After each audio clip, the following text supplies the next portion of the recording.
Here in Greater Des Moines, we're the unexpected sports mecca that feels like home. We are the big ballers, the little kickers, the underdogs, and the bulldogs. We've got events wacky and wild, big and small, we host them all. And that old sports cliche, nobody believes in us? Nah, when you come here, you'll believe. Because in Des Moines, only the S's are silent. Let's go!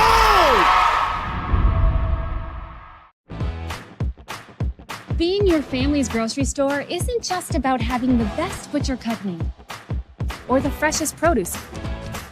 It's not about having the highest quality online shopping or experts who handpick your groceries. And it's not just about giving you the most affordable prices. Being your family's grocery store means making sure that you have all of that. And that's why at Fairway Meat and Grocery, it's what we've always been about. When you choose Delta Dental of Iowa, you set a chain of good in motion because we invest in your community. So whether you get your plan at work or purchase it through us, you get more than great dental and vision insurance. You make a difference for others. Choose Delta Dental for your smile, for your health, and for your community. In Iowa, we all play by the same rules. Hard work pays off, practice makes perfect, success is something you earn, and teamwork helps us all be winners. The Iowa Pork Producers Association is proud to support statewide high school athletics. Because on our team and on yours, what we bring to the table is what brings us all together. Learn more about our commitment to Iowa at iowapork.org.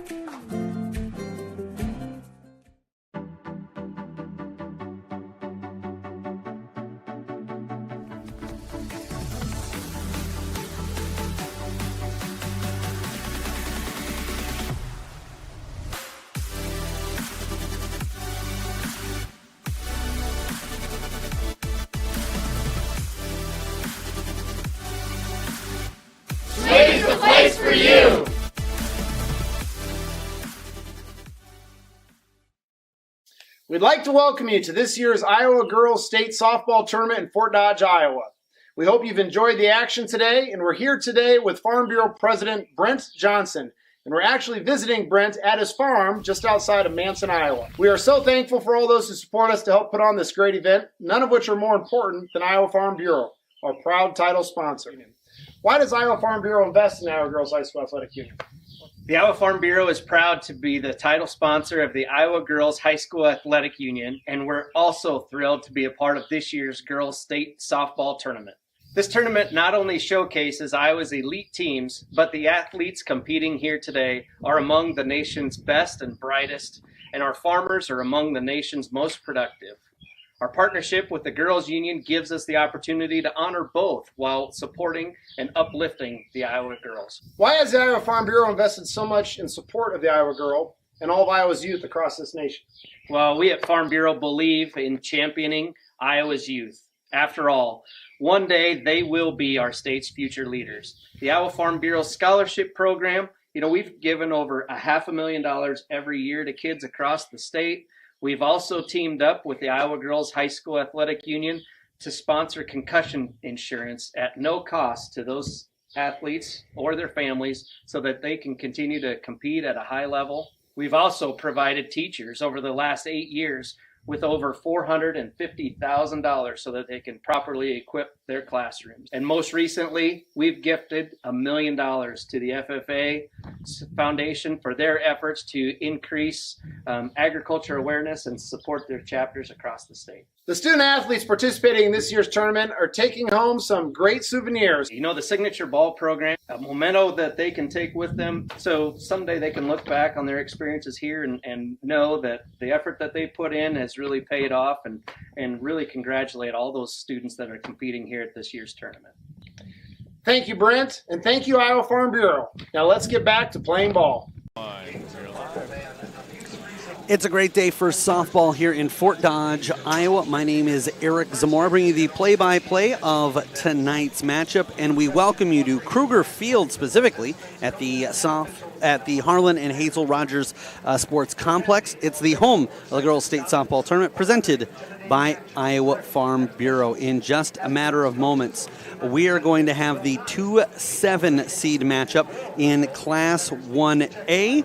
And for the 7 seed, it's the Sigourney Savages. The North Linn Lynx check in as the 2 seed. Alongside myself, Andy Pollock will be calling a color commentary. And Andy, obviously, between the games, they're trying to get through as quickly as possible.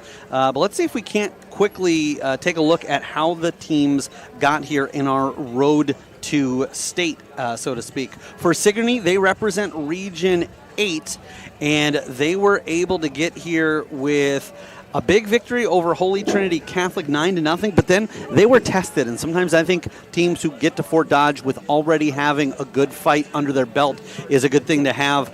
They knocked off Wapello 2-0, and then Twin Cedars by the skin of their teeth 2-1. Meanwhile, for North Linn, they're the Region 7 champion, and they had a bunch of big victories. Turkey Valley, they knocked off 9-0. Edgewood Colesburg 10-3. And then Calamus Wheatland 17-7. So obviously good that they were able to put some good games together and get some separation. But we'll see how the Lynx respond when they are finally put in a tough game, so to speak. Well, I feel like 1A, just overall, as you look at how things have been put together, it's one of those where it's had to be so tough to seed this thing out. We just saw the 1-8 matchup go down to a 1-0 game with a run scored in the 6th, and this one at a 2-7. These are two teams that have just great histories here at the state tournament and a couple really good pitchers. I think this is going to be a fun game to watch tonight because I know 2-7 is what it shows up as a seed, but these are too good of teams to be separated by that much, and I really think it's just because of the parity in Class 1A. I think a lot of it will have to do with teams' histories. A lot of it will have to do with where they are and the opponents that they see in their conference, but you're right. We've already seen a couple of 2 seeds go down to 7 seeds in higher classes. We saw an 8-1 upset, and I also called a game where it took the 1 seed 8 innings to slip by their opposition. So you can kind of look at those numbers for fun, but really all that matters is that tells you what time and what day you're going to be playing. But for all intents and purposes, neither of these teams are expecting this to be anything but a close game that comes down to the wire. We'll go ahead and throw it over to the PA announcer as he will be introducing the visitors first with their non-starters, then their starting lineup, and then he'll get into the North Linn Lynx with the same, the non-starters followed by their starting 10.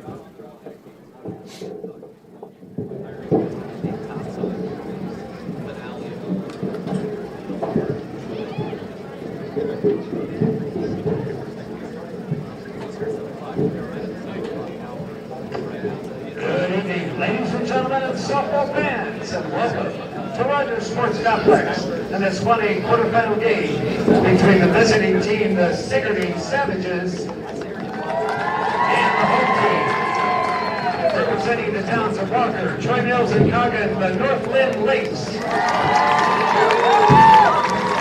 Winner for state advances to the 1A semifinal round tomorrow, which will be played at Iowa Central Field at 7:30. Now let's meet the non-starters. First of all, for the visitors from Sigourney. Number 4, Riley Vandenheuvel. Number 7, Charlie Smothers. Number 8, Eddie Finneran. Number 10, Danny Holler. Number 11, Amaya Smallwood. Number 13, Kayla Renner. Number 15, Brianna Utterbeck. Number 16, Emily Conker. Number 18, Addison Richardson. Number 22, Sadie Claran. And number 26, Kia Montgomery. Her assistant coaches, Ryan Vandenheuvel and Rusty Striegel. And now, here's your starting lineup. For the Sigourney Savages, leading off, playing second base, number 27, Eva Fish. Playing second in right field, number 5, Ray Barthelman. Going to pitching, number 1, Carly Goodwin. Lead-up hitter for the Savages, the catcher, number 9, Josephine Moore. Batting fifth at shortstop, number 2, Kenzie Vandenheuvel. Batting sixth at first base, number 6, Aaron Dawson. Batting 7th in center field, number 25, Courtney Hemsley. Batting 8th at third base, number 3, Macy Fish. Batting 9th in left field, number 19, Ava Finneran. Head coach for Sigourney, Shelley Striegel. And now let's meet the team from North Linn. Here are your non-starters. Number 1, Paisley Carpenter. Number 7, Samantha West. Number 11, Jillian Schulte. Number 16, Lucy Hockenberry. And number 18, Abby Michael. Your assistant coaches, Taylor Henderson, Anna Bridgewater, Ray Van Milligan. Now here's your starting lineup for the North Linn Lynx. Leading off playing shortstop, number 8, Skylar Benish. Batting second at second base, number 10, Kenzie Bridgewater. Batting third at first base, number 13, Ellie Flanagan. Batting up hitter for the Lynx, doing the catching, number 24, Jersey Payton. Batting fifth, doing the pitching, number 28, Kylie Munson. Batting sixth in center field, number 70, Peyton McMahon. Batting seventh, the designated player, number 22, Harley Henderson. Batting eighth in left field, number 25, Lily Rayberg. Batting in the ninth position at third base, number 21, Allie Christensen. Your next player in right field, number 20, Ava Hoover. Head coach for the Lynx, Chad Spoor. Now, ladies and gentlemen, please turn your attention to the area of my home plate. The umpires for this contest as assigned by the Iowa Girls High School Athletic Union. At first base, Casey Conover. At third base, Shane Weagle. And calling the balls and strikes this evening, Mr. Gary Wax. All right, who's ready for state tournament softball?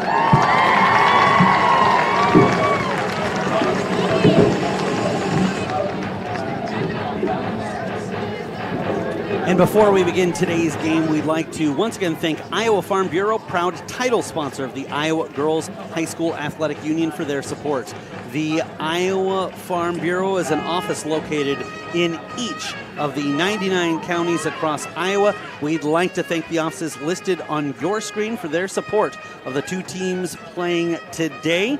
For Sigourney, coming out of Keokuk County, and North Linn representing Linn County in this contest. Well, the Sigourney Savages will come up to bat first as the visiting team. They're in their black uniforms with gold numerals outlined in white, same color scheme writing on the front, black pants and socks, and they will start out with Ava Fisher, Rain Barthelman, and Carly Goodwin to start out the lineup. They come in with a record of 26-4, and Sigourney is the 7 seed in Class 1A.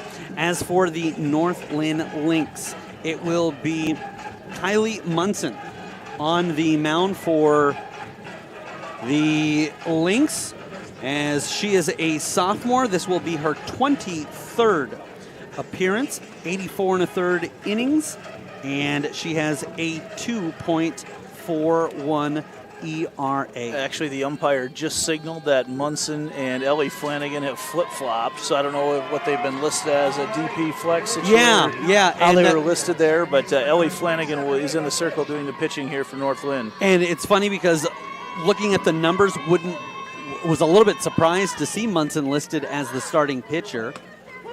Taking a strike, it's Flanagan, who is a senior. This is now her 29th appearance and leads the team in basically every statistical category, as she gets out to an early 0-1 count and then throws one in the dirt, 1-1. 163 2/3 innings pitched, a 1.54 ERA, 231 strikeouts, and has a 23-3 record. All of those best for North Linn this season. Misses outside. We've quickly got a count of 2-1. Flanagan throwing hard here early on. Nothing too tricky yet.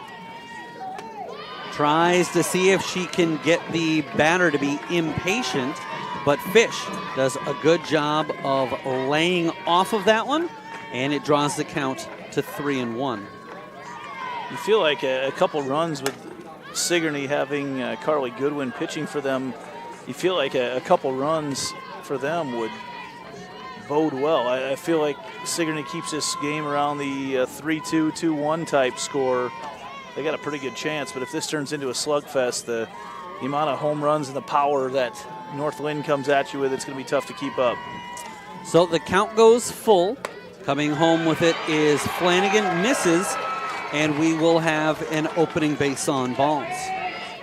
Just a little bit up in the zone, and that's a key base runner, man. You get that first one on, opens up everything in the playbook for Rain Barthelman coming up now.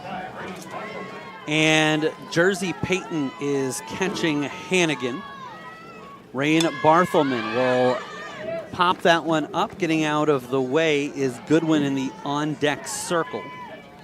For North Linn, what we originally had listed as the starting lineup is an easy change. Flanagan now at the circle, and it's Munson over on first. Outside of that, it looks identical to what we had initially anticipated. There's a called strike. Kenzie Bridgewater will play at second, Skylar Benish at short, and Allie Christensen at third.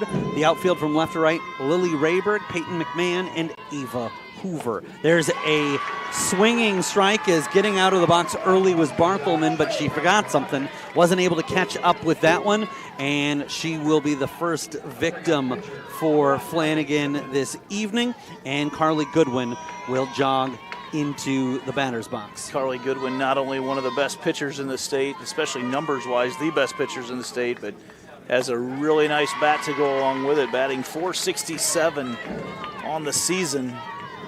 3 home runs as well.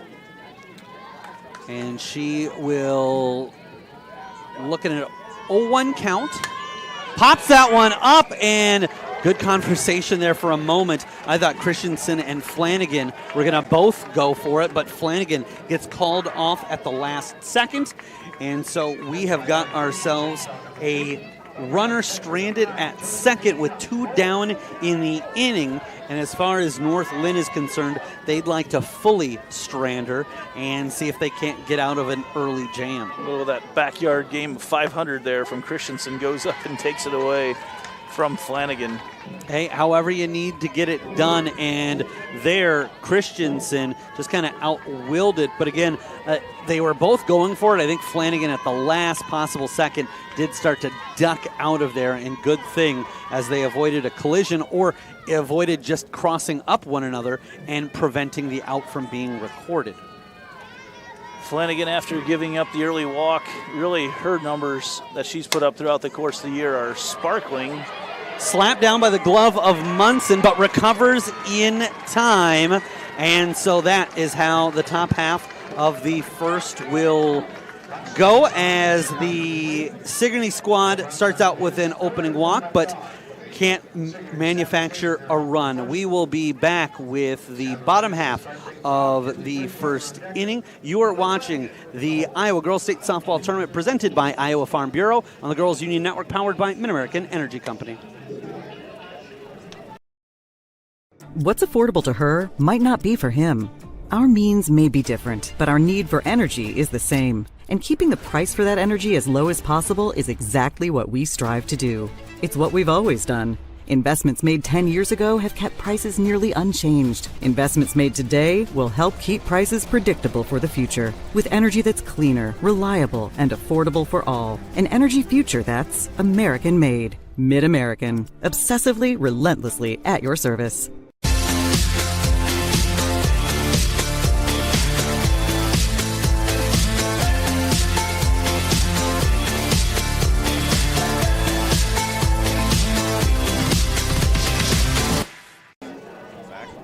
Hey fans, Central College has you covered with career building programs. And with tuition less than $20,000 a year and tons of scholarships, it's the best decision ever. Apply today at central.edu.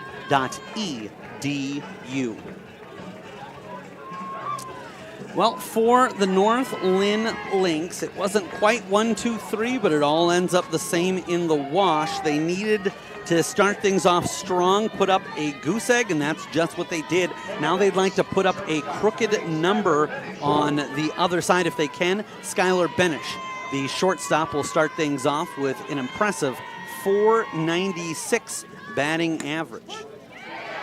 Strike on the opening pitch as that's delivered by Carly Goodwin. There's a little bit of a concern in the matchup here tonight. North Linn, as a team, has struck out a lot throughout the course of the year, and they're going up against the #1 striker-outer in the state in Carly Goodwin, the future Northern Iowa Panther. So could be a lot of those here tonight. Yeah, and certainly it's a concern. The thing is the outs don't end up mattering too much how they come about as long as you're able to find those clutch hits. So it's tough when you have a lot of strikeouts. You're obviously not moving runners over and sacrificing enough. But if you can find some timely hits, you can kind of negate that aspect. This is going to be hit out to left field, and getting underneath it, just making the squeeze, will be Ava Finneran, and the first batter is retired for North Linn. Boy, Benish, that's about as well-hit ball as you're going to see coming off a pitch from Carly Goodwin. Benish got all of it, but just not quite enough. And sometimes you see that in these matchups where you've got an absolute ace on the mound like you see here. And so they're going to be few and far between good opportunities to put the ball in play. And sometimes you look back and go, man, we didn't realize it, but first 3 innings, we had those prime opportunities and just weren't able to capitalize on them. I'd be really curious to see the advanced analytics on all these left-handed batters. You see so many batting second in the order, and would be curious to see what their batting average percentage is when there's been the leadoff runner on or not.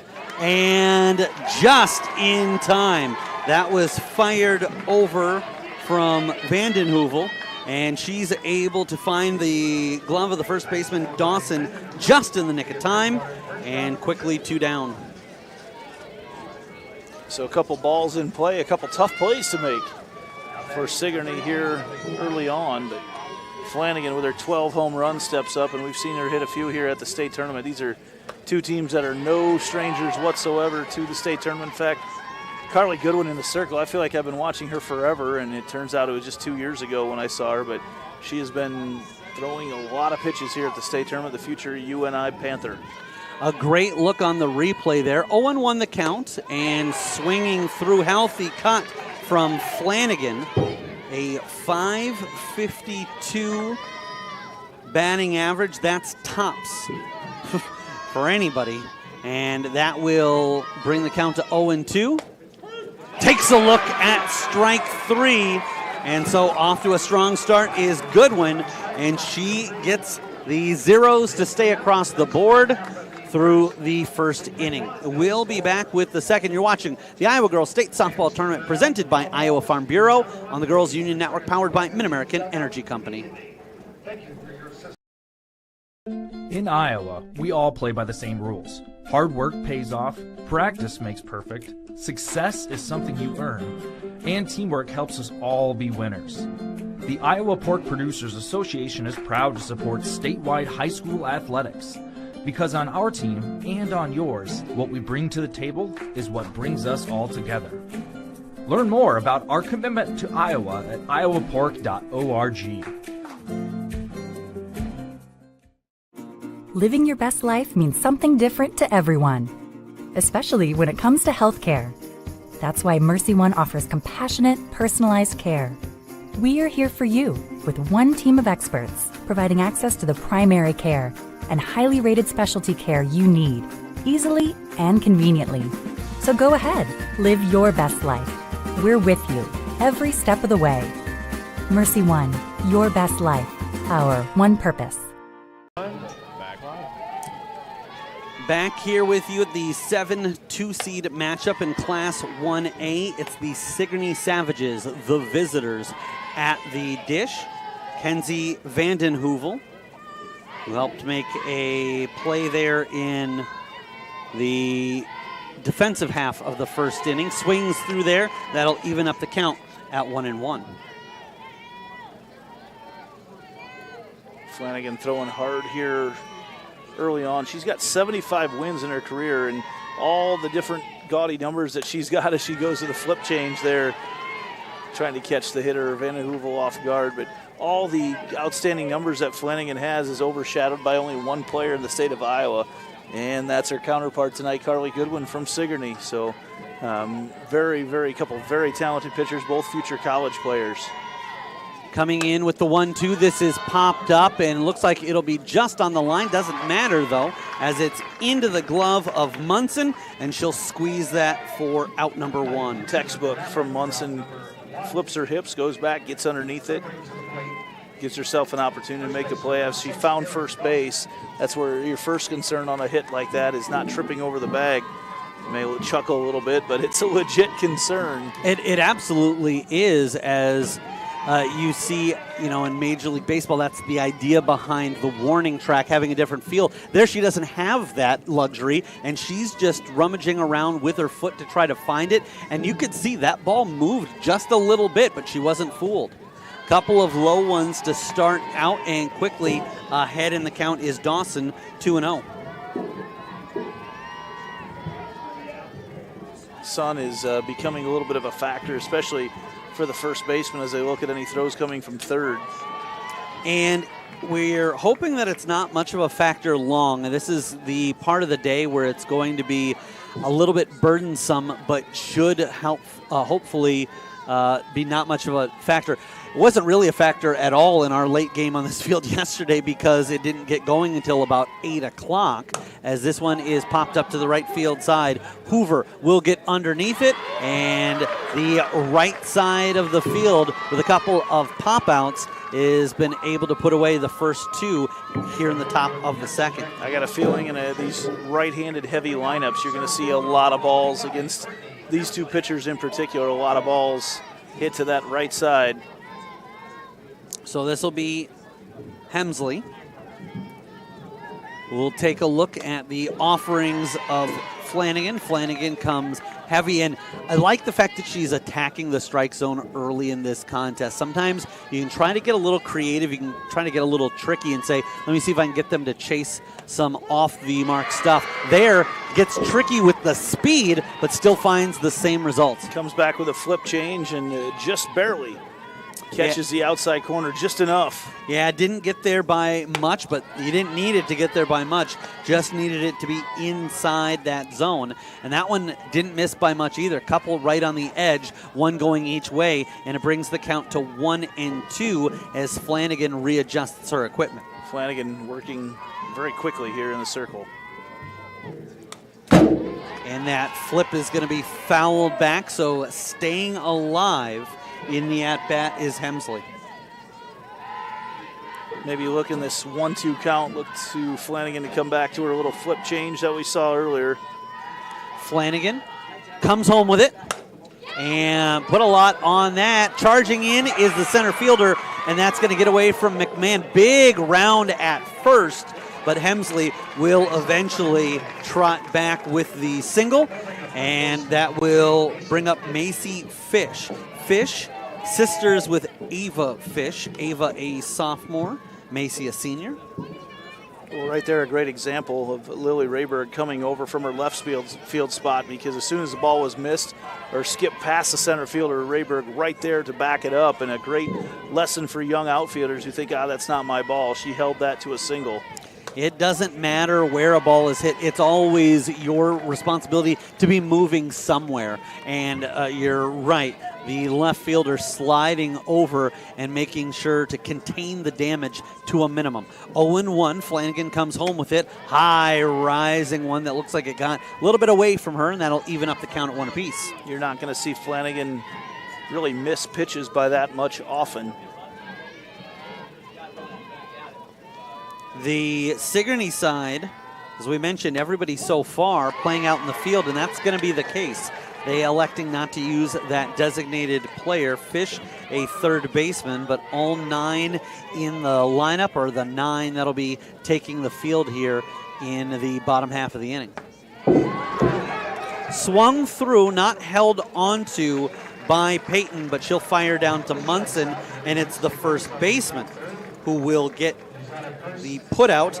And once again, one left on for Sigourney. We'll come to the bottom of the second, still scoreless. You're watching the Iowa Girls State Softball Tournament presented by Iowa Farm Bureau on the Girls Union Network, powered by Mid-American Energy Company. What's affordable to her might not be for him. Our means may be different, but our need for energy is the same. And keeping the price for that energy as low as possible is exactly what we strive to do. It's what we've always done. Investments made 10 years ago have kept prices nearly unchanged. Investments made today will help keep prices predictable for the future, with energy that's cleaner, reliable, and affordable for all. An energy future that's American-made. Mid-American. Obsessively, relentlessly at your service.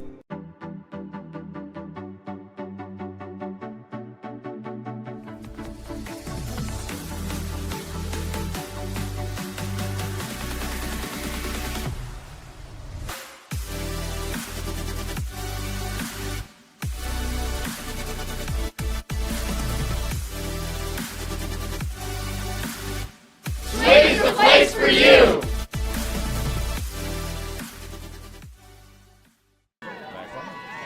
Welcome back here with you live at the Girls Union Network, powered by Mid-American Energy. First pitch of the bottom half of the second inning, and a healthy cut from Jersey Peyton. The Northland Lynx went down 1-2-3 in the first, so that means it's going to be the middle portion of their order with Munson and McMahon due up next. Heavy the sound into the glove of Moore on that offering from Goodwin, but it's upstairs and a count of 1-1. I was just about to say the same thing. You just hear that popping in the mitt, one of the great sounds of summer. It's popped up and kind of in no man's land. You don't always have to hit the cover off the ball if you can hit it where they ain't. And there, the pitcher, Goodwin, kind of moving forward, her momentum, taking her towards the plate. And then in the Bermuda Triangle between Fish, Vandenheuvel, and Fish. And not one of them could come up with it. We will have a courtesy runner, as coming in for the Lynx will be Samantha West, the freshman, and that is considered a substitution. And substitutions in today's game are brought to you by IMT Insurance. Learn how you can be worry-free with IMT at imtins.com. Yeah, big infield there for the Savages, and they just decided that's how they're going to defend things. That little bit of a pop-up, just enough. They'll scoop over to second. A nice play there, the shovel from Vandenheuvel to Ava Fish, and then Fish throws down to first, but really no opportunity at that point. You're glad that you get the lead runner, but probably a little bit greedy, and they're fortunate that it didn't result in a passed ball. And just not a whole lot on that hit coming off, really slowed things up. They turned it about as quick as you can, and still kind of close to turning two. So a fielder's choice puts Munson on first, and it makes it a quick exit for West as she had just come into the field of play. McMahon, a .275 hitter, batting from the left side with a healthy cut and some movement on the feet ahead of time, and couldn't catch up with that one. 1-1 the count. I wouldn't be surprised here to see McMahon try to lay down a bunt. As much as we'd expect North Linn, as much as they steal base, is a little hit and run situation here. Yeah, they've got a number of players who are going to be thieving as they get on, including Benish with 49 and Bridgewater with 45, but also in double digits. West, McMahon, as well as Christensen. So they are not going to settle for just playing it straight up and trying to get those runs knocked around. They'll manufacture any way they can. That's going to go down as a strike there on Peyton McMahon. However, he said she went, as I think she tried to pull back because she recognized the rise ball, and all you're going to get out of a rise ball on a bunt is you're going to pop it up in the air. So good recognition to try to pull back just a little bit late. A little bit of conversation there with the home plate umpire, Gary Wax, and the coaching staff for North Linn, Casey Conover, down at the first base side, and Shane Weigel at the third base side, but at this point, he's parked just over the shoulder of second base, as we do have Munson already on the base paths.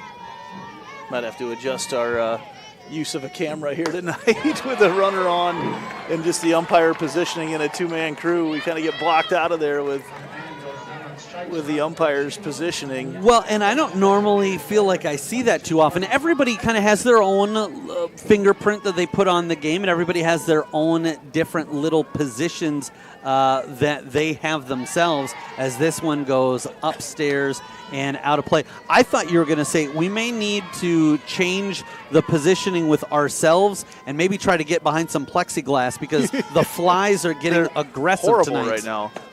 Although, all things considered, I was talking about this earlier with one of the broadcasters and said, I don't know which is better, but of all the days I've been doing games here at Fort Dodge, the two best days have been today and yesterday. So, all things considered, we'll take it.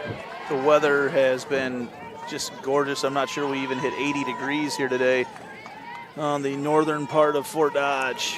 Henderson, the freshman, finds herself in a 1-2 hole, 2-out runner on first. And lays off one. That was one that Goodwin nearly got her to flinch on. Now, that's something that Goodwin's afforded because she got ahead in the count. 2-2. This one will get out of play as that chops on top of the dugout for the Lynx. And so we will get set and go back. Jack, do it again with the same situation. 2 to the count, 2 out in the bottom half of the second inning. Runner on first is Kylie Munson. Takes a look at strike 3, and back-to-back Ks will get Goodwin out of the inning. We'll come back with the third. You are watching the Iowa Girls State Softball Tournament presented by Iowa Farm Bureau on the Girls Union Network, powered by Mid-American Energy Company. Here in Greater Des Moines, we're the unexpected sports mecca that feels like home. We are the big ballers, the little kickers, the underdogs, and the bulldogs. We've got events wacky and wild, big and small, we host them all. That old sports cliche, nobody believes in us? Nah, when you come here, you'll believe. Because in Des Moines, only the S's are silent. Let's go! When you choose Delta Dental of Iowa, you set a chain of good in motion. Because we invest in your community. So whether you get your plan at work or purchase it through us, you get more than great dental and vision insurance. You make a difference for others. Choose Delta Dental for your smile, for your health, and for your community.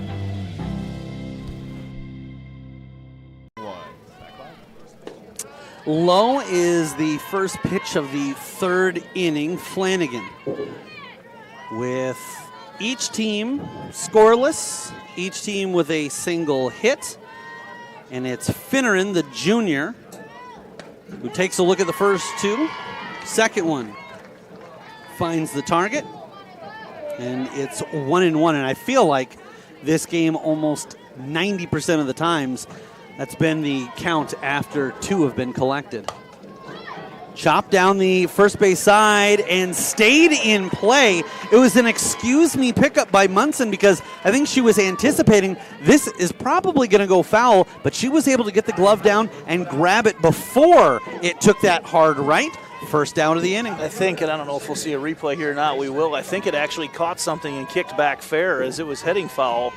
Right down that line, it was trickling. It looked like it might have kicked. Yeah, it did. It kicked back into fair territory. So that's why you always run those out no matter what. And Coach Jim Flaws is on to something with Carlisle when they run out everything, because if that happened to get away, that was coming back in fair. Outside and a little bit of an off-speed pitch there. I'm not sure that it ever completely went foul, but it was certainly heading that way. And then it was like as soon as it hit that line, the line just dragged it in and kept it fair. 1-1 the count once again. This will be fouled back as we're back to the top of the order. Ava Fish, who was tied alongside Rain Barthelman with the team lead for runs scored. in the campaign with 41. She takes a look at a 1-2 and is patient enough to lay off of it upstairs. You don't get too many bad hops on this crushed red brick at Harlan and Hazel Rogers Park. However, that just a little bit of a weird one. And didn't miss by much, but the official, like a statue, does not move. That indicates a ball, and we go full.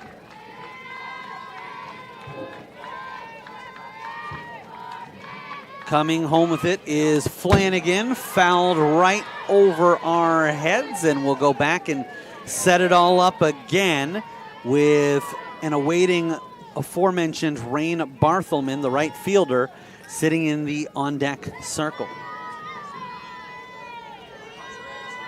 Boy, you just noticed as that sun disappeared behind the trees how much it cooled off here, just like that. This is going to be popped up, but doesn't get far, right into the possession of Flanagan. She'll squeeze that one, and we've got 2 down here in the top half of the third.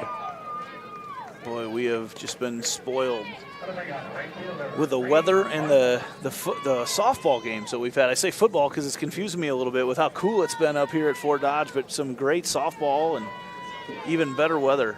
Some fall weather in the heat of the summer, and Barthelman wastes no time. She gets hit on the first pitch, and she will trot down to first for her efforts. And Carly Goodwin now with an opportunity trying to get something going here for the Savages. Well, it didn't catch very much of Barthelman as she was taking a running start from the left side. Just enough, as that one is low, but scooped up well by Peyton to make sure that the runner Barthelman doesn't get any ideas. I'm sure as you look over on the first base side that Kylie Munson is ready for that sun to completely disappear. A swing there by Goodwin and fouls it back, held onto by Peyton.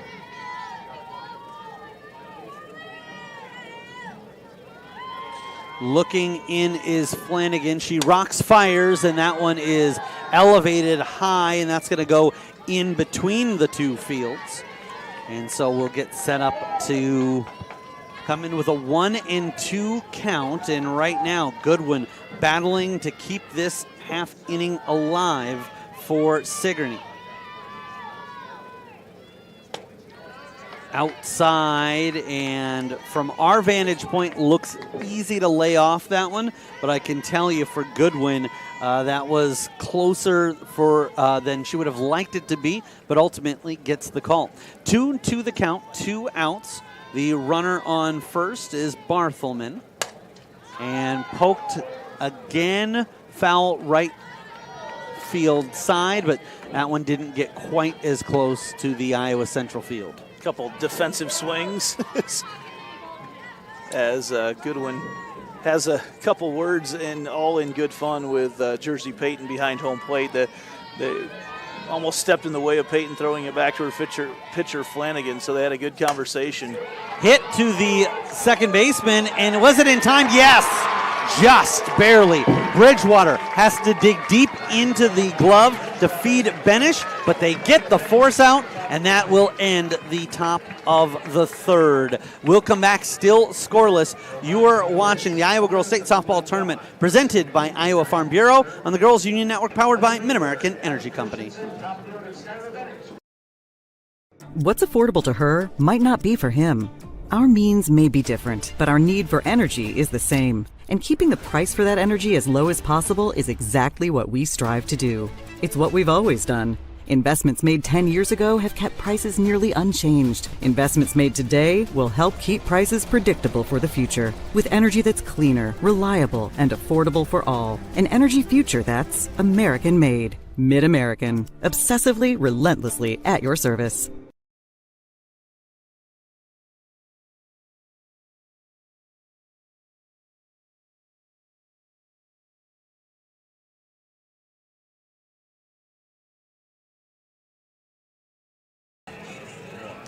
Fans, official state tournament merchandise is now available online. Just get out your smartphone and scan the QR code you see on the left portion of your screen, or you can do it the old-fashioned way. Visit IGHSAU.org to browse and customize your merchandise to match your style. Coming up for the North Linn Lynx is going to be Lily Rayberg, Allie Christensen, and then they will start over at the top of the order with Benish getting her second go-around and first go-around so far. Don't want to get ahead of ourselves, but 7 of the 9 batters for the Lynx have come up, and so far Goodwin really hasn't had any missteps.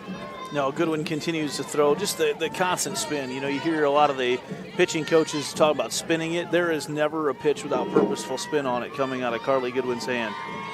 Goodwin looks in, gets set, and it's a ball. They appeal down to the first base side, but Rayberg is patient, keeps the bat on her shoulders. 1-1 the count.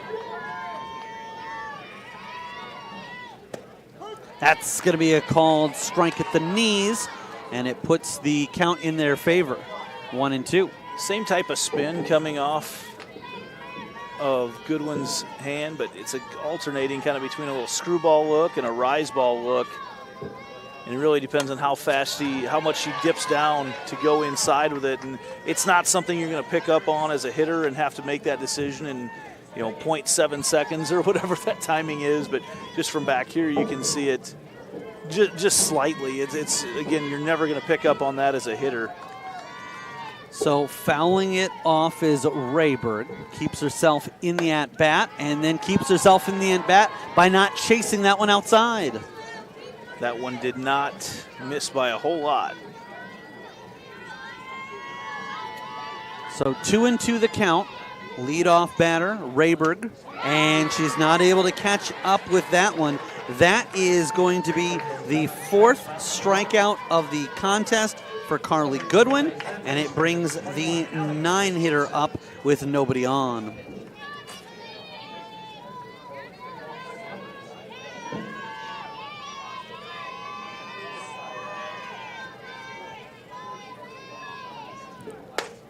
Big, healthy cut. Christensen batting .298, the senior third baseman. And Goodwin just blows that one right by her. Big at bat here, more so for Sigourney, because you don't want to give up any free passes in a game like this to the number 9 batter. That can come back to burn you in a bad way. Yeah, if you can get to the top of the order with 2 outs already in the inning, it's a good way to go. That's a whale of a difference with just 1 out and a runner on anywhere, but particularly if she could get herself in scoring position. Nice play there by Moore, as that one looked like it was going to escape her, and she was able to get it with just the tip of the glove, knock it down, as that one well out of the zone brings the count to 1-2. Oh, it takes out all the sacrifice bunt situations that you try to get into in the game of softball. Heavy swing, and going down is Christensen. And don't look now, but Goodwin has fanned the last 4 in a row. Yeah, Goodwin, the state leader in strikeouts in all classes. Certainly no stranger to setting batters down by herself. So Benish comes back up once again, and we'll take a look at a strike low at the knees. Benish, 125 at bat, 62 hits, and led the team with 77 runs, but also 41 RBI. That's really impressive when you think about it. It should usually on most teams be you're leading the team in one or the other. You're either the one scoring or you're the one being not doing the knocking in, but she leads her team in both of those categories. Although this offense, that one hits off of the glove of Goodwin and will roll out into center field. So Benish doesn't want to go down quietly in the third, and she'll see if she can't start a 2-out rally. Well, again, it comes back to the situation now of Bridgewater coming up, and her job in the order is to, infield hits, causing havoc right now with a runner on the base paths. But with 2 outs, it just takes a lot of that out of play. And Goodwin nearly came up with that herself as she threw the glove out and did get a piece of it. Showing bunt, there'll be a stolen base attempt in and cleanly. May have taken a fortuitous bounce off of Weigel, the official, and he'll now head over to third base, which our viewing audience will probably appreciate a little bit. Got that fixed camera out in center field, so when the umpire decides to shift his position, and three-man mechanics, not a spot that the umpire that you'd see throughout the year would normally be in. But with three-man mechanics and a runner on first, you get that second umpire is parked right behind second base, right in the view of our camera. And how about this? Benish, with that stolen base, has reached the half-century mark. 50 on the season, and she now in scoring position. But the Savage side, and particularly Goodwin, trying to make it a moot point as she jumps all over Bridgewater, 0-2.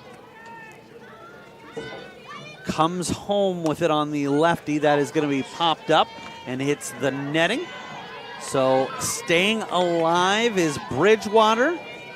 This has all the writings on the wall of a low-scoring game, and this could end up being, at any point in the game, a run could be the difference. Well, just saw that happen in the game we called before. 1-0 game with that run scored in the sixth. And a swing and a foul into the glove of the catcher, so there was a single that broke it up, but 3 strikeouts in the inning for Goodwin, and we'll go to the fourth, scoreless. You're watching the Iowa Girls State Softball Tournament presented by Iowa Farm Bureau on the Girls Union Network, powered by Mid-American Energy Company. Hello, I'm Brent Johnson, an Iowa farmer from Calhoun County and president of the Iowa Farm Bureau. As proud title sponsor of the state softball tournament, the Iowa Farm Bureau is dedicated to creating a vibrant future for Iowa through partnerships and programs that help cultivate individuals with great character, a strong work ethic, and exceptional leadership skills. Making it to the state tournament is a great accomplishment that takes a lot of support. That's why we provide millions of dollars in awards, grants, and scholarships that recognize athletic and academic excellence. The well-being of Iowa students is also very important to Farm Bureau. That's why we provide concussion insurance coverage at no cost for all students in grades 9 through 12 who participate in a sanctioned sport. As just one of only 7 states to provide this coverage, it's just another way we're striving to support Iowa's outstanding young leaders. So, from the Iowa Farm Bureau, congratulations to all the players and coaches on an outstanding season, and good luck in the tournament. No score through 3 completed innings.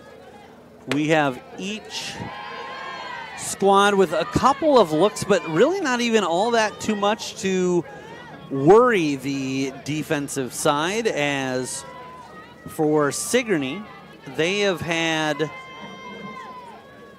players stranded at first in each of the last 3 innings, or the first 3 innings, regardless how you look at it. But they have yet to get somebody reach second base safely. Well, you mentioned it has all the makings of a low-scoring game.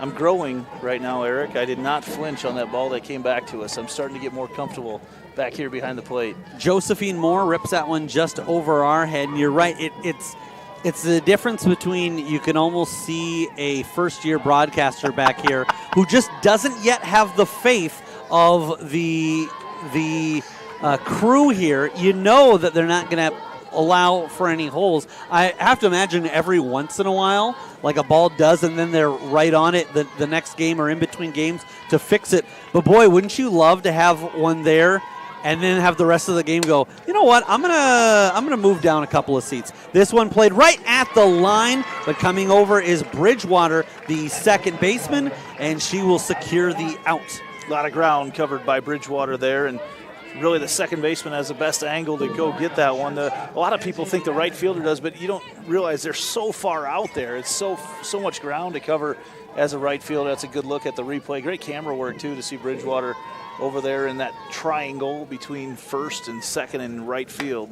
They come home with it to Vanden Heuvel, and you're right. The issue is the first baseman's playing way too far in, and the right fielder has too much ground to make up. Although it's still a difficult play for the second baseman.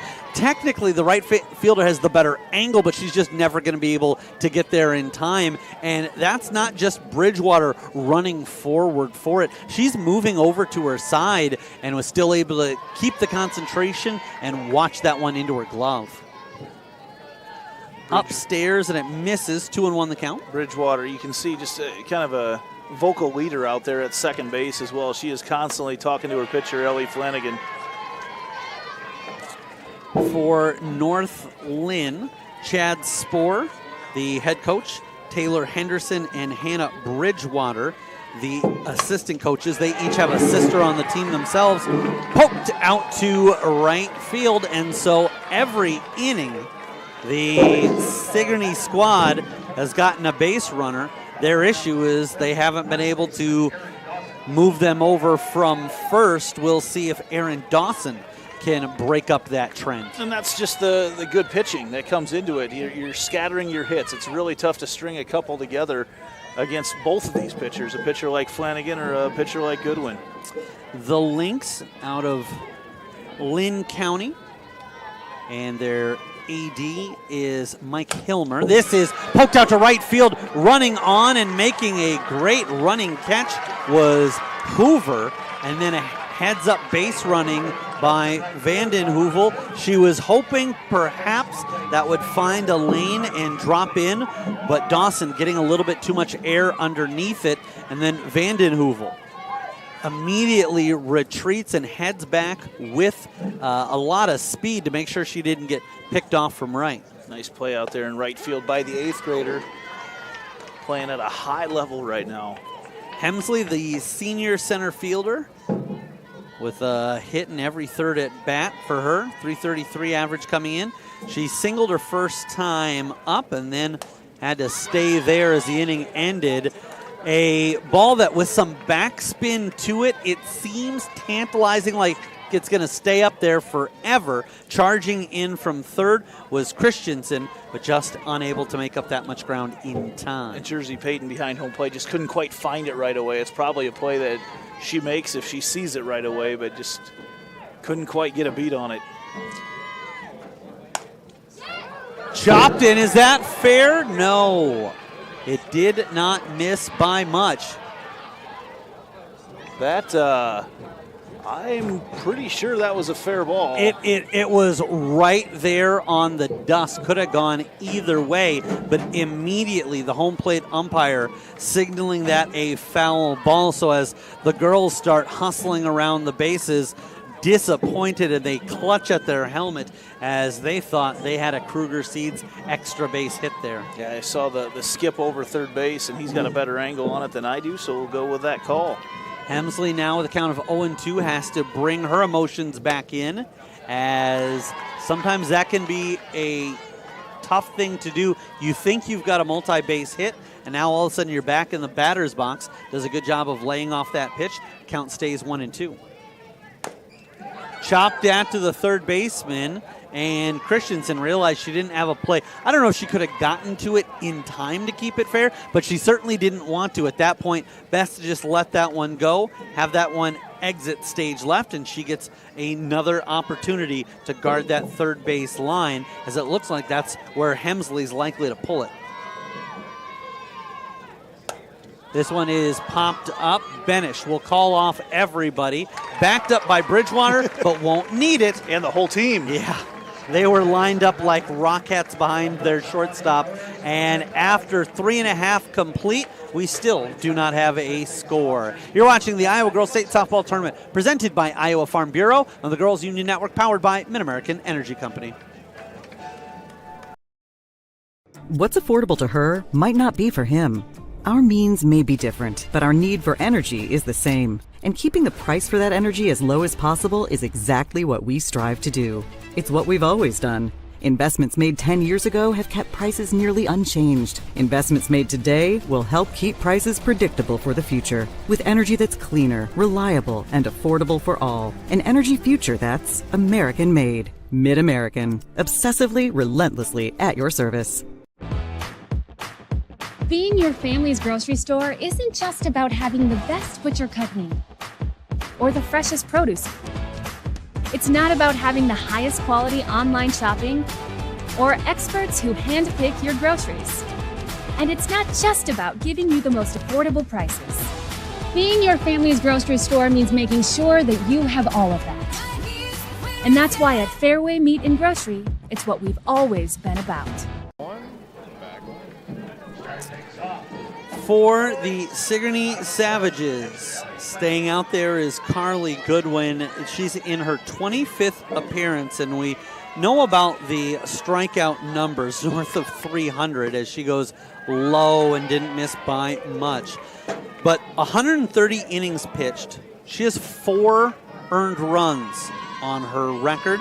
That's an ERA of .22. She also has a commanding 22-2 record. So that goes to show you, how dominant. You'd think that she's only given up 4 earned runs, and yet somehow teams have managed to nip her in the win-loss column twice. Well, you assume that comes down to a mistake made at some point, and it's part of the game. So many things happen so quickly, and games like this usually will come down in a situation like this. It comes down to a mistake made at some point. Could be any number of people that make that mistake. Could be a player, it could be a coaching error, it could be the umpire making a bad call, but unfortunately in a situation like this, it does more often than not in a tight ball game come down to a mistake that somebody makes. Upstairs and off the mark, 3-1 the count, and a little early there, thinking she had ball 4, was Ellie Flanagan, and she'll pick up the bat and get back into the box with a full count. Flanagan's a batter that you have to be very careful what you throw to her, because anything in that zone she can take for a ride.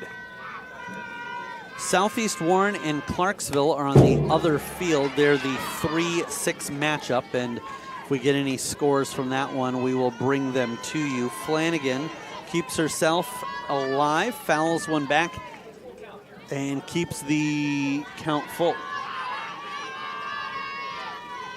Goodwin checks in, comes home with it. Off-speed pitch. Fooled her, but it also fooled the catcher. Thrown down to first. And Flanagan hobbling a little bit, but she looks to be all right.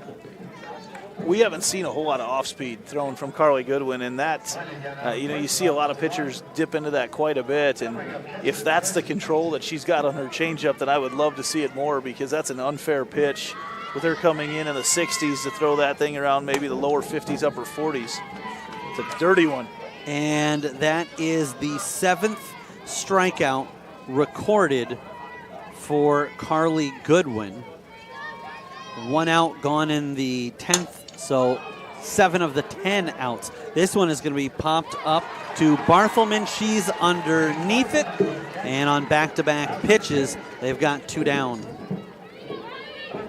I'm guessing that the Savages have not seen too many teams hit the ball that solid on Goodwin throughout the course of the year, but you're seeing just some nice plays made defensively when she's not getting the out on her own.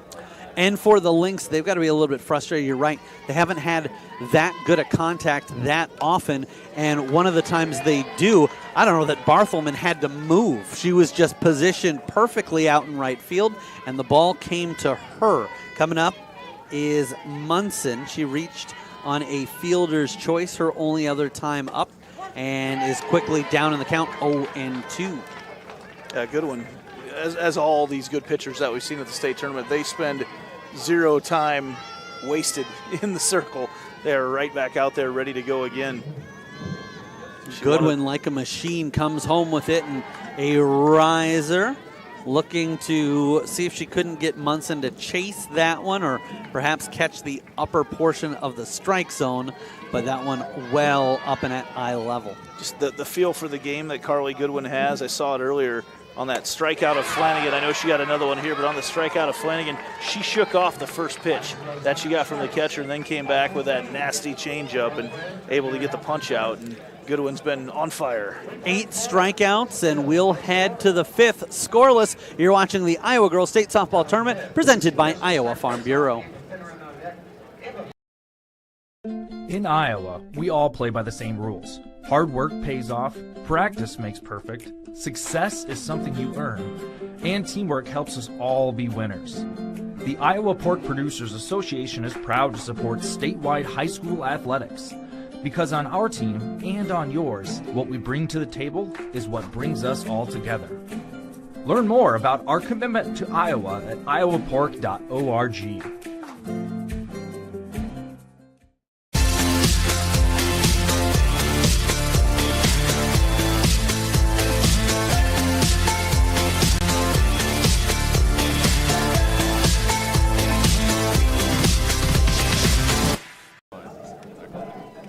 Hey fans, Central College has you covered with career building programs, and with tuition less than $20,000 a year and tons of scholarships, it's the best decision ever. Apply today at central.edu. Coming to bat is Fish, that's Macy Fish, in a called strike on the first offering from Flanagan. Flanagan last inning striking out, and then the ball dropped by the catchers. This one's upstairs. Was trotting down to first gingerly, and Andy, I know we were kind of talking about that in between the inning, but certainly something to keep an eye on and make sure it doesn't ruin or affect her mechanics. Only took one warm-up pitch, and even that looked awkward, but here so far, she looks like she's going to be able to ride through the storm. Yeah, throwing just as hard as she was before and locating, so... But yeah, anytime it's her push-off foot, so, and gets a strikeout, so not seeming to be affected here so far. We'll see. We hope that that's a situation that maintains. I would think that even the Sigourney fans are saying, hey, we want to beat the girl straight up. We're hoping that it doesn't come down to some sort of injury. But you're right, that push-off foot can be vital. And you see the knee brace on there, but good to see. It looks like, at least to this point, it doesn't seem to be bothering her as she misses outside on the first pitch being offered up to Ava Finneran. There's certainly been a lot of Flanagans that have played on this field as we've watched North Linn throughout the years. In fact, this is 5 years in a row that North Linn's been to the state tournament, and they've made a lot of trips overall. In fact, what are they up to right now? Don't have that number, but yeah, they've just been here a bunch. They've, let's see, won championships 19, 21, got second in 2020, fourth last year, and a lot of Flanagans have been part of that. That will just die right in front of the second baseman.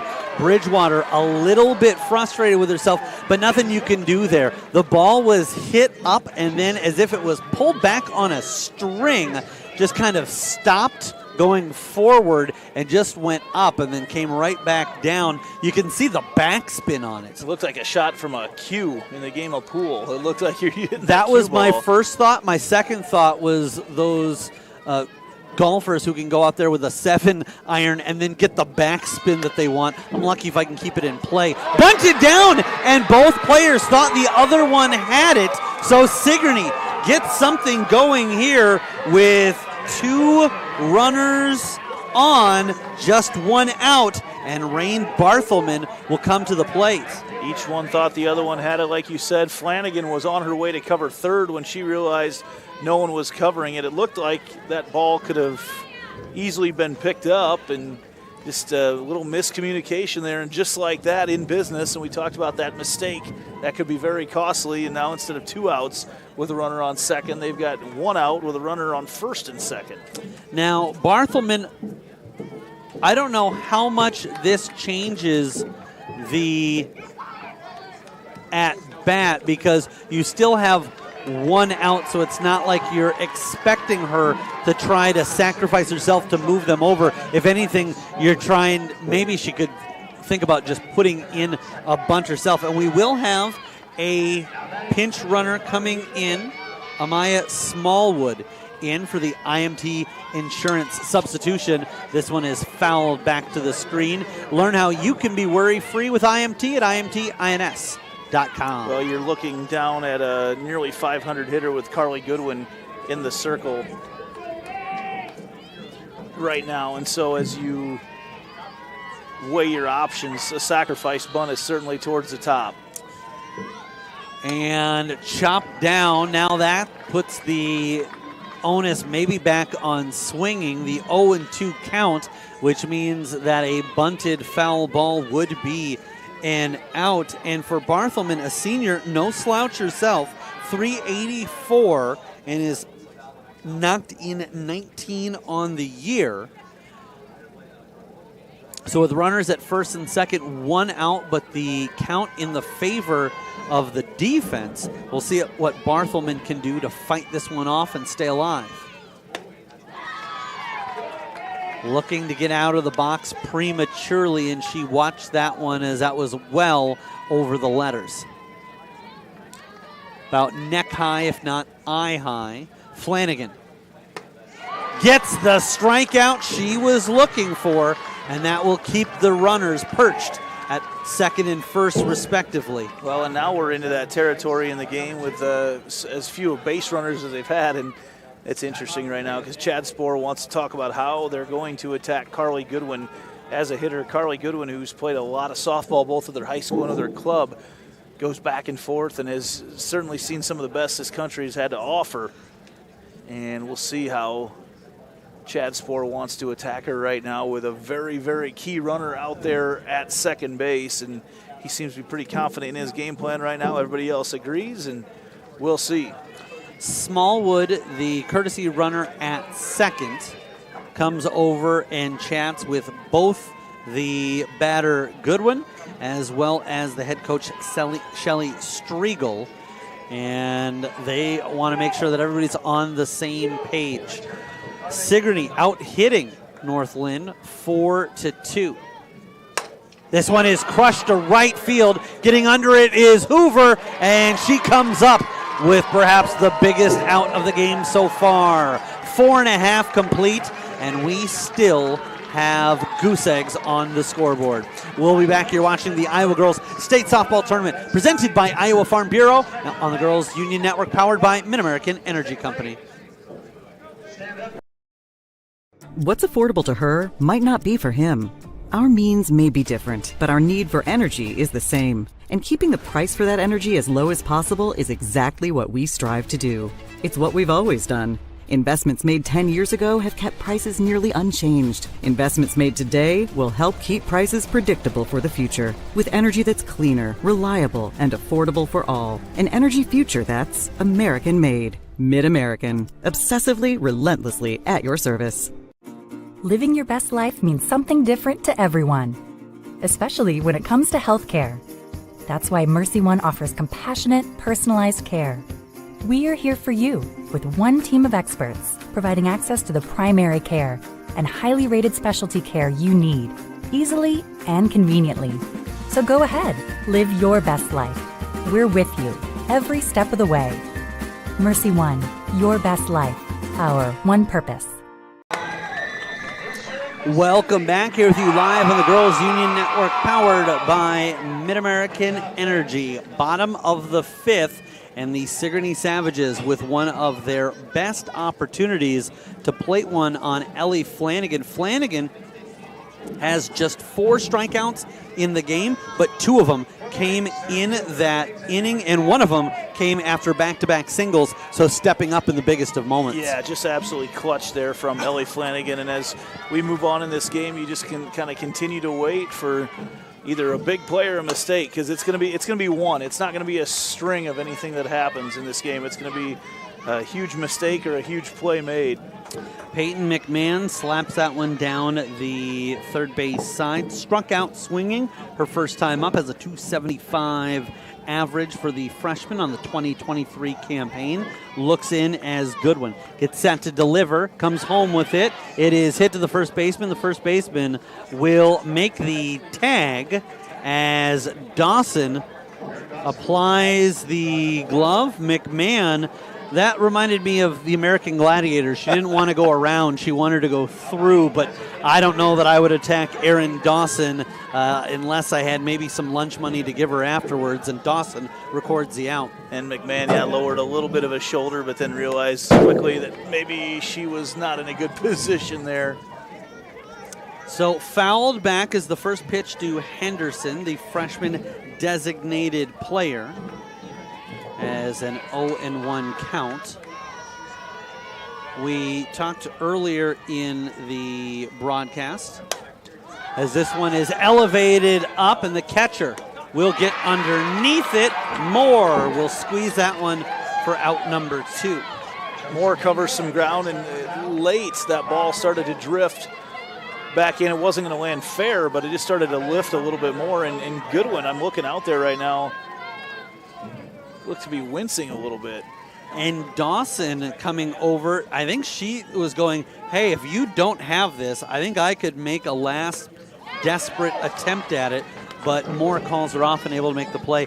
Getting back to that thought, Sigourney, we talked about the full coaching staff of North Linn, mentioned Shelly Striegel. Her ACs are her husband, Frosty Striegel, and then Ryan Vanden Heuvel, who is the father of the Vanden Heuvel girls on the team. Also want to give a shout out to their athletic director, Lee Crawford, who currently sits to my left, providing some color commentary for one of the local radio broadcasts out of the Sigourney area. 0-2 the count. They'll come home with it. Ooh, nearly got her to bite, but Rayberg stays patient. A lot of media here covering this game. In fact, I'm not sure we've had more radio stations covering a single game than this one right now. Great to see all the local stations coming out. Kick home, and that one is off of Rayberg. Now, did it hit her? Did it hit the bat? And I think that's exactly what home plate umpire is saying. Yeah, it hit you could hear it hit the metal of the bat, that nub. They're going to discuss it. But they're going to have a conversation, and I think you're right. I didn't have the greatest vantage point of the contact, but if I have to make a call on this, it's going to be based on the sound, and you're right. I don't know what Rayberg, what that would have hit off of her that would have indicated. That's a tough one. I mean, she didn't hold anything. It's you got to sell that a little better, right? So 1-2 the count, 2 outs in the inning. Goodwin delivers. It's hit to Fish. Ava Fish on the one hop to Dawson.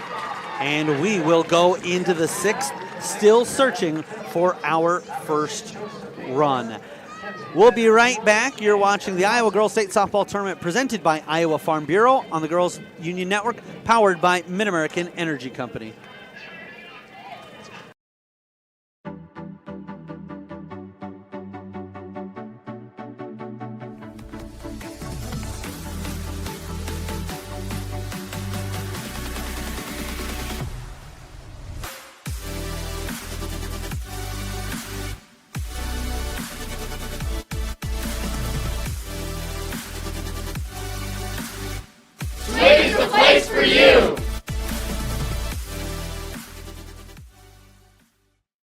Here in Greater Des Moines, we're the unexpected sports mecca that feels like home. We are the big ballers, the little kickers, the underdogs, and the bulldogs. We've got events wacky and wild, big and small, we host them all. That old sports cliche, nobody believes in us? Nah, when you come here, you'll believe. Because in Des Moines, only the S's are silent. Let's go! Called strike on the first pitch to Josephine Moore. Moore, a sophomore, knocked in a team-high 42. Also patient at the plate, leading the team in walks with 16, but she finds herself in a tough spot to draw on base on balls as the first two have gone Flanagan, the pitcher's way. Flanagan led off this pitch with kind of a knuckle change look, and it's a dangerous pitch. Laying off that one is Moore, and probably aided by the fact that she's a catcher. She sees as many pitches as she does throughout the season and from a little bit different of an angle, and that helps her lay off that third pitch in the at-bat. 1-2 the count. Flanagan comes right back. This is going to be elevated, and underneath it is Bridgewater. You saw as she caught it, you saw so much of the ball that I actually thought there was a chance it was maybe going to slip out, but she readjusts the grip and holds on for the first out of the sixth. Well, a lot of faith in the infield to read that and cover the ground there for Bridgewater. The outfield was playing so deep. You see, they were right up against the fence, and Bridgewater able to go out and make the play. They're there to back her up, but just not able to get there to actually make the play. Taking a look at one upstairs is Vanden Heuvel, the freshman shortstop, with 13 doubles and 4 home runs, some power coming out of that 5 spot, and leads the team in both of those categories. These are a couple elite pitchers in the state, future college athletes. Flanagan here at DMAC, a JUCO power, and they have showed it here tonight, battling this one out, each one just scattering a couple hits. 4 hits for Sigourney, 2 hits only for North Linn, and I feel like I'm in deja vu world right now with a game that we called just before this one as well that went this long without any runs being scored. Saw that in a game early in the tournament myself where it was Ankeny and Muscatine. Muscatine came out victorious 3-0, but all 3 runs scored in the 7th. This one popped up the elevator shaft, and the shortstop, Benish, is there. Flanagan, as soon as that one went up, she saw that it was over and decided, I'm not going to try to turn around and confuse anybody. I'm out on this one, and Benish is able to squeeze the out. I noticed that as well from Flanagan. She was staying out of the way on that one. There's 2 things you ask for there, either support or don't do anything that's going to throw anyone else off, and her just removing herself entirely from the area was a great play to make sure that there wasn't any last minute, oh, do you have, uh-oh, that's on the ground. 2 down in the inning. It is hit to the shortstop. Diving play to keep it in and makes the throw. Oh my goodness. Benish somehow from her knees and her belly one-hopped it over, and she puts an end to that half an inning. We'll stick around to watch the replay here. This is fantastic work as she dives and then from her knees uses the surface and gets the out. You're watching the Iowa Girls State Softball Tournament presented by Iowa Farm Bureau.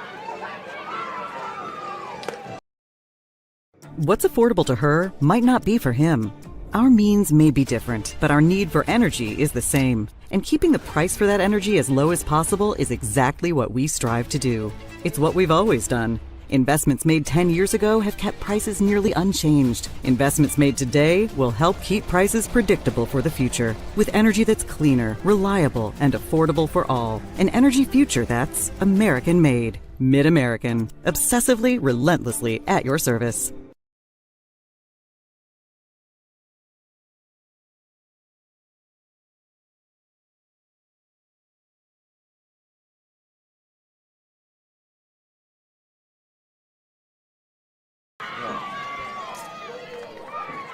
Bottom of the 6th inning.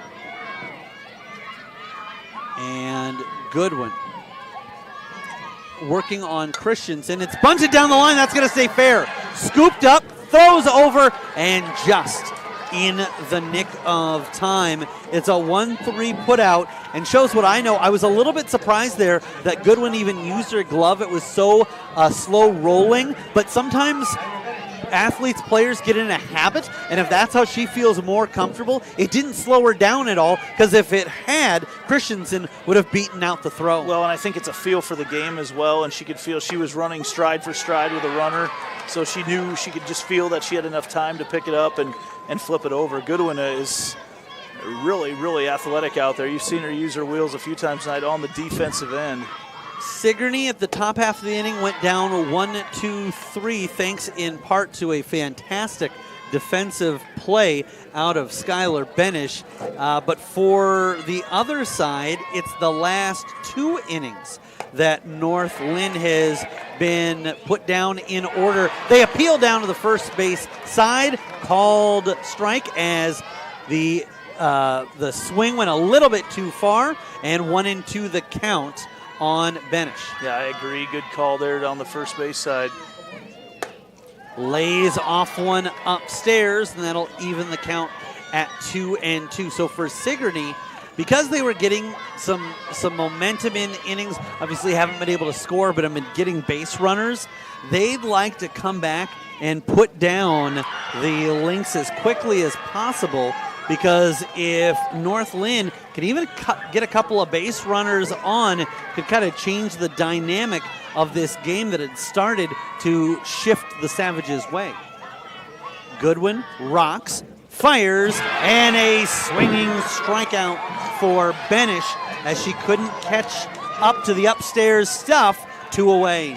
Couple future Northern Iowa Panthers going after each other there. Their coaching staff watching, the UNI coaching staff watching down the first baseline. Have to be pretty happy about what they see. Benish coming off that incredible play over at shortstop, and their future star, Carly Goodwin, here in the circle. Goodwin is 1 away from double digits. That's going to drop in fair and then roll into foul territory. On her way to second is Bridgewater, a stand-up double. And in a game that has had so few and far between runners get on, let alone get into scoring position, this is a huge moment in the game, and we don't want to overshadow that it is an extra base hit, which is brought to you by Kruger Seeds, your local seeds dealer. Visit KrugerSeed.com today. Well, a huge opportunity right now. Still with 2 outs, and one of your best hitters, one of the best hitters in the state, in Ellie Flanagan, batting .552 on the season. Several doubles, 12 home runs. The pitcher looking to take the lead for North Linn. Flanagan, a DMAC signee, and you talk about her numbers.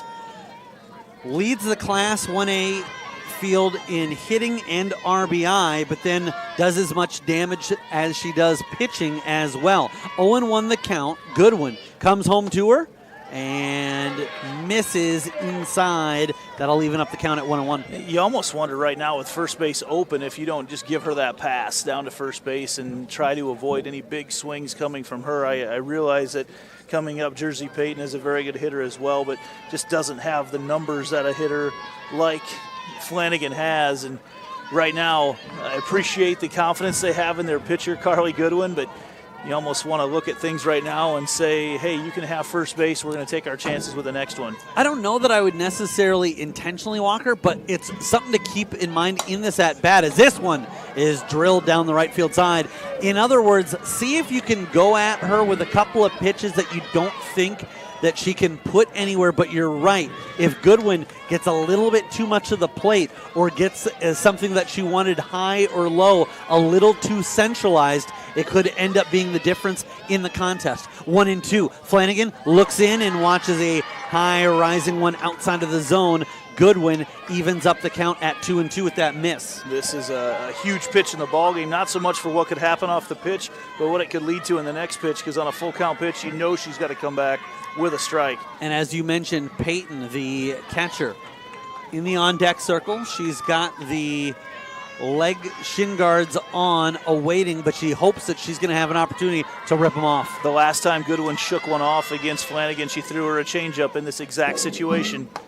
Goes upstairs, knocked down by the glove of Moore, mishandled for just the briefest of moments, but it keeps Bridgewater platooned at second. And the last time we saw Flanagan at the bat, remember, she struggled a little bit getting down to first, kind of tripped herself up, but seems to be no worse for the wear. Full count, payoff pitch. Big swing and a miss, and Goodwin comes up with her 10th strikeout. No, scratch that. 11th strikeout of the contest in the biggest of moments. We'll head to the 7th, and it'll be a winner-take-all inning coming up. You're watching the Iowa Girls State Softball Tournament presented by Iowa Farm Bureau. Hello, I'm Brent Johnson, an Iowa farmer from Calhoun County and president of the Iowa Farm Bureau.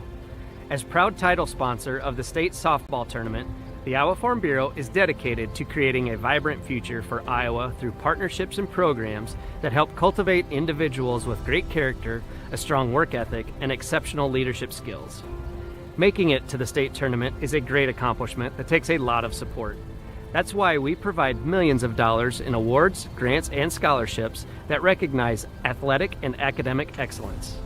The well-being of Iowa students is also very important to Farm Bureau.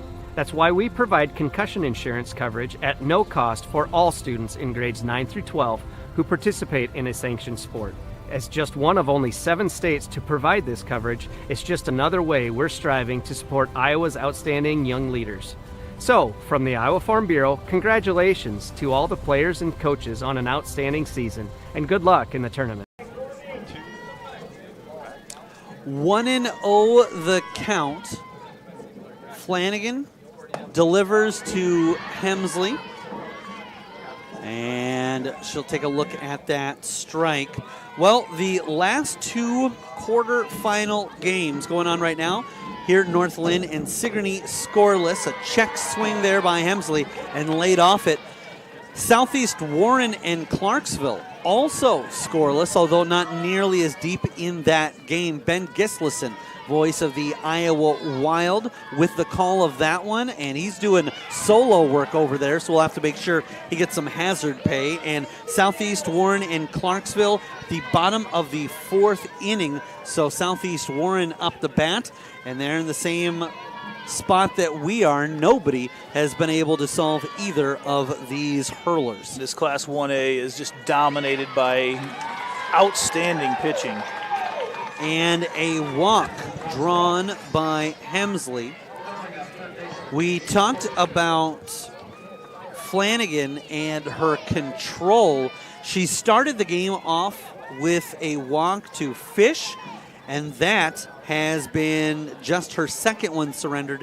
Did have a pitch get away from her that hit Rain Barthelman, but those are the only 3 that have reached with a base on balls or hit by pitch, and both of those did not come back to haunt Flanagan, as she was able to strand Fish at first, and then Barthelman ended up being out at second on a play from the second baseman.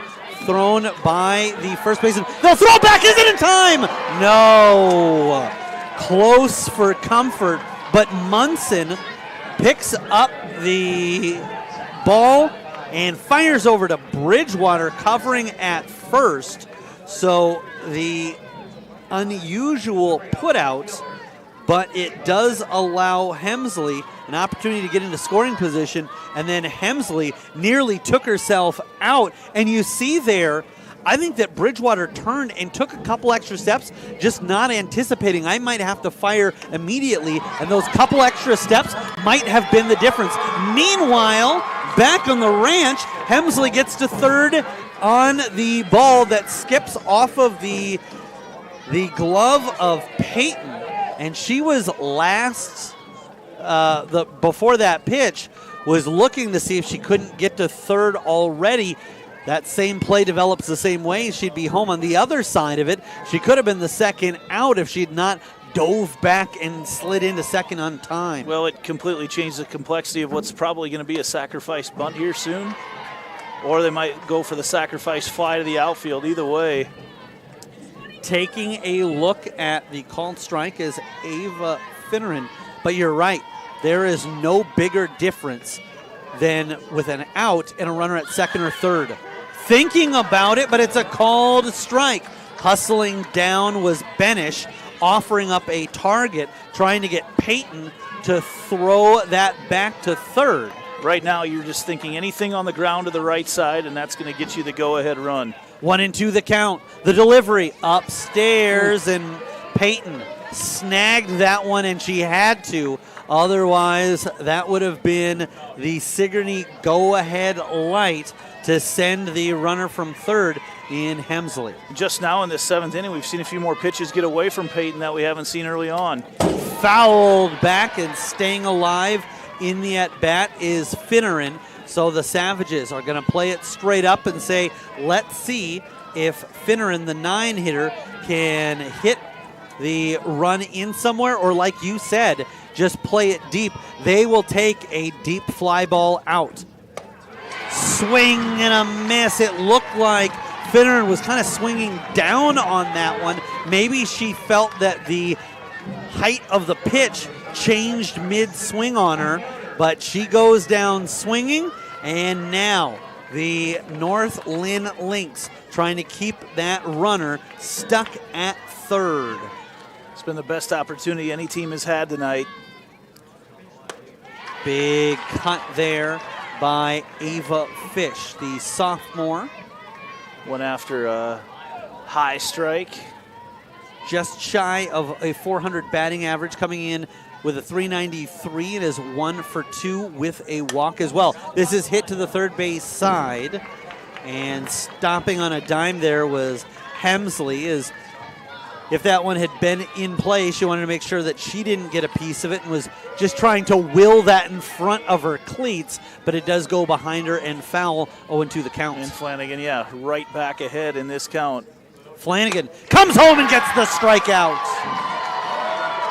She hasn't matched Goodwin in that department, but she's had a couple in big spots late in the game, and it's because of her the Lynx come up in the 7th with an opportunity to walk it off. You're watching the Iowa Girls State Softball Tournament presented by Iowa Farm Bureau on the Girls Union Network, powered by Mid-American Energy Company. What's affordable to her might not be for him. Our means may be different, but our need for energy is the same. And keeping the price for that energy as low as possible is exactly what we strive to do. It's what we've always done. Investments made 10 years ago have kept prices nearly unchanged. Investments made today will help keep prices predictable for the future. With energy that's cleaner, reliable, and affordable for all. An energy future that's American-made. Mid-American. Obsessively, relentlessly at your service.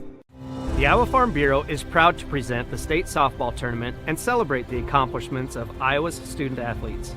To the Iowa Farm Bureau, this is more than just a sport. It's hometown pride, it's hopes and dreams, it's our future leaders. It's a reason to do more and be more. And it's that farm strong spirit that can only be found in Iowa. Congratulations to the student athletes and coaches on an outstanding softball season. And remember, today's successes are just the beginning of tomorrow's achievement. Welcome back here with you live on the Girls Union Network, powered by Mid-American Energy, as we have reached the bottom of the 7th. Jersey Peyton, Kylie Munson, and Peyton McMahon due up for the North Linn Lynx, who wants to be a hero. It's Peyton fouling off the first pitch. Goodwin still just absolutely delivering. She's got 10 strikeouts in the contest, 2 of them looking, 8 of them swinging, and on the other side, Flanagan has now crept up in that category. She's got 6, all of them with the batter going down, giving the pitch a look, not being able to catch up to it. Well, and you look at where things stand in the batting order right now. If Goodwin can get herself out of this inning, the Savages are in a really good spot heading into the 8th. Yeah, certainly if we see an 8th inning, the advantage would go Sigourney, but as always in a tie game, the advantage goes to the home team because they've still got more outs in their pocket. Missing on that pitch is Goodwin, 1-2 the count. The other thing, I talked about this in the other game we saw that went 8 innings earlier today, as Goodwin comes home and gets a strikeout, and there's going to be the tag out there. That is the 11th K. It's one of the reasons I'm so glad that Mother Nature cooperated with us, because you don't have the instance of, as the game goes on, perhaps you're in high 80s, low 90s temperature and the heat exhaustion, and all of a sudden in a game where you'd like to keep your star out there and can't. Both of these pitchers, at least from everything I've seen, indicates that they're going to go until their arms fall off. Well, and as we continue to go further and further into this, it just goes back to what we talked about in the pregame of the parity that is Class 1A, and So many 1-0, 0-0 innings. Just it's dominated by the pitchers this year, and honestly, it's a lot of fun to watch. It's poetry watching these highly trained, highly skilled athletes work in the circle. Munson a little bit frustrated there. I'm not sure because she felt that was her pitch to hit or she felt she chased one upstairs. This time she'll defensively foul one off with an inside-out swing, and that keeps her alive as Peyton McMahon is due up next. Munson reached on a fielder's choice that got Samantha West, courtesy running for Peyton, out, and she's also struck out against Goodwin, although at this point of the game, who hasn't? And there, it's another punch-out of Munson for Goodwin, and she's reached an even dozen here in the contest. That ball just across the outside corner. So many of the balls tail in. That one never did and stayed right on the outside corner for strike 3. Not a whole lot of strikes looking. McMahon offers up, and it's a strike. So Goodwin picked up 1 strikeout in the first, 2 in the second, all 3 outs in the third, 2 in the fourth. Somehow had a 1-2-3 inning in the fifth that resulted in none, and then 2 last inning, 2 this inning. This is chopped to Goodwin. She'll fire, and why not? Bonus softball coming your way as 7 innings. Not enough to decide it. We'll be back with the 8th, 0-0. You're watching the Iowa Girls State Softball Tournament presented by Iowa Farm Bureau on the Girls Union Network, powered by Mid-American Energy Company. What's affordable to her might not be for him. Our means may be different, but our need for energy is the same. And keeping the price for that energy as low as possible is exactly what we strive to do. It's what we've always done. Investments made 10 years ago have kept prices nearly unchanged. Investments made today will help keep prices predictable for the future. With energy that's cleaner, reliable, and affordable for all. An energy future that's American-made. Mid-American. Obsessively, relentlessly at your service. The Iowa Farm Bureau is proud to present the state softball tournament and celebrate the accomplishments of Iowa's student athletes. To the Iowa Farm Bureau, this is more than just a sport. It's hometown pride, it's hopes and dreams, it's our future leaders. It's a reason to do more and be more. And it's that farm-strong spirit that can only be found in Iowa. Congratulations to the student athletes and coaches on an outstanding softball season. And remember, today's successes are just the beginning of tomorrow's achievement. Welcome back, here with you live on the Girls Union Network, powered by Mid-American Energy, as the 8th inning is underway. And for the second time today, I've had the privilege of calling an 8-inning, or a game that gets at least to 8 innings. Iowa City Regina knocked off Northeast 4-3 in 8 innings in Class 2A. That was the Regals holding on as the 1 seed to knock off the 8 seed Rebels. And here, not only an extra inning game, but one that we have yet to see anybody plate a runner. And down on strikes is Sigourney's Rain Barthelman. Carly Goodwin has exchanged some words every time they come up, and it's all smiles with Jersey Peyton. But I just kind of stand back here and laugh. A lot of fierce competitors, and here in the heat of everything, they are still laughing and joking and having a really good time out there. The whole purpose of this week is to enjoy the experience.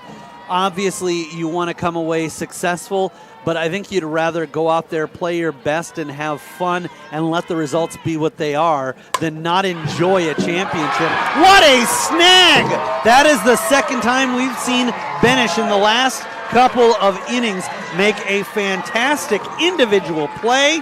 And there, a sharp line out to the shortstop, who was on her horse and was able to catch that one with a little help from a step stool to make it a big second out. And again, a future UNI Panther, a couple of them. One hits to the other. Rob's Goodwin, probably a double the way she had laced that. That was heading towards the gap, and just a great elevation there from Benish. A couple web gems from her tonight. Yeah, certainly that would have been a tough one for the way it was hit. It was hit closer to McMahon in center than Rayberg, but it was curling right in between them, and I think it would have snuck into the gap. You're right, for a Kruger Seeds extra base hit. As it stands, it just ends up being a web gem. 1-1 the count, 2 out, and the Lynx anxious to try to get another opportunity to win it in the bottom of the 8th inning. Upstairs and off the mark. So Moore will take a look at this pitch with a 2-1 count. You mentioned both these pitchers will throw till their arms fall off. I got a feeling both of them can go all night long right now, the way they are throwing and the conditioning of all today's athletes. Popped up to the left field side, and running over to make the play is Rayberg. Backed up by McMahon, but not necessary as she watches the third out into her glove. We'll go to the bottom of the 8th. Still looking for a run. You're watching the Iowa Girls State Softball Tournament presented by Iowa Farm Bureau. Tip. What's affordable to her might not be for him. Our means may be different, but our need for energy is the same. And keeping the price for that energy as low as possible is exactly what we strive to do. It's what we've always done. Investments made 10 years ago have kept prices nearly unchanged. Investments made today will help keep prices predictable for the future. With energy that's cleaner, reliable, and affordable for all. An energy future that's American-made. Mid-American. Obsessively, relentlessly at your service. The Iowa Farm Bureau is proud to present the state softball tournament and celebrate the accomplishments of Iowa's student athletes. To the Iowa Farm Bureau, this is more than just a sport. It's hometown pride, it's hopes and dreams, it's our future leaders.